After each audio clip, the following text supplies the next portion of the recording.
সুপ্রিয় দর্শক, আপনারা জানেন জকিগঞ্জ বন্যা পরিস্থিতির কিছুটা উন্নতি হচ্ছে।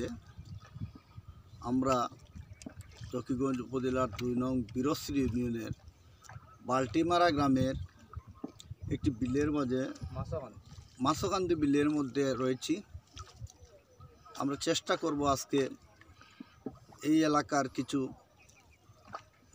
বন্যায় ক্ষতিগ্রস্ত, বন্যায় ডুবে যাওয়া বাড়িঘরের চিত্র তুলে ধরতে। আপনারা দেখেন পানি আর পানি, চারদিকে শুধু পানি। মনে হচ্ছে একটি সমুদ্র অতিক্রম করছি আমরা, মনে হচ্ছে আমরা একটি সমুদ্র দিয়ে পাড়ি দিচ্ছি। বিশাল এই পানির মধ্যে এবার আমাদের এই জকিগঞ্জ উপজেলা সকল ইউনিয়ন, সকল ওয়ার্ড, সকল গ্রাম প্লাবিত হয়েছে।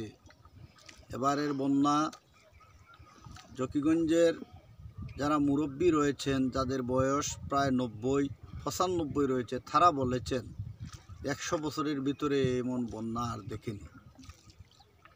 মানুষ ঘরবাড়ি ফেলে আশ্রয় কেন্দ্রে আশ্রয় নিয়েছে।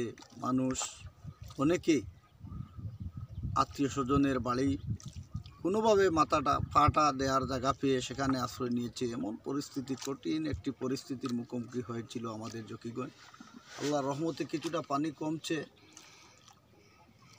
প্রচুর ত্রাণ বিতরণ হয়েছে বিভিন্ন সংস্থা এবং সরকারের পক্ষ থেকে। বিভিন্ন সংস্থা, ব্যক্তি দেশের বিভিন্ন প্রান্ত থেকে এসে আমাদের এই জকিগঞ্জ উপজেলায় অনেকে ত্রাণ বিতরণ করেছেন। তবে হ্যাঁ, গ্রামীণ অঞ্চলে, এই যে গ্রামীণ যে অঞ্চল, অনেক প্রত্যন্ত অঞ্চলে যারা কোনো মতে টিকে রয়েছিল বাড়িতে, তারা কিন্তু অনেকেই ত্রাণ পায়নি, এমন অভিযোগ রয়েছে। আবার যারা পেয়েছে তারা একবারের জায়গা 5 বার পেয়েছে, এমনও অভিযোগ রয়েছে।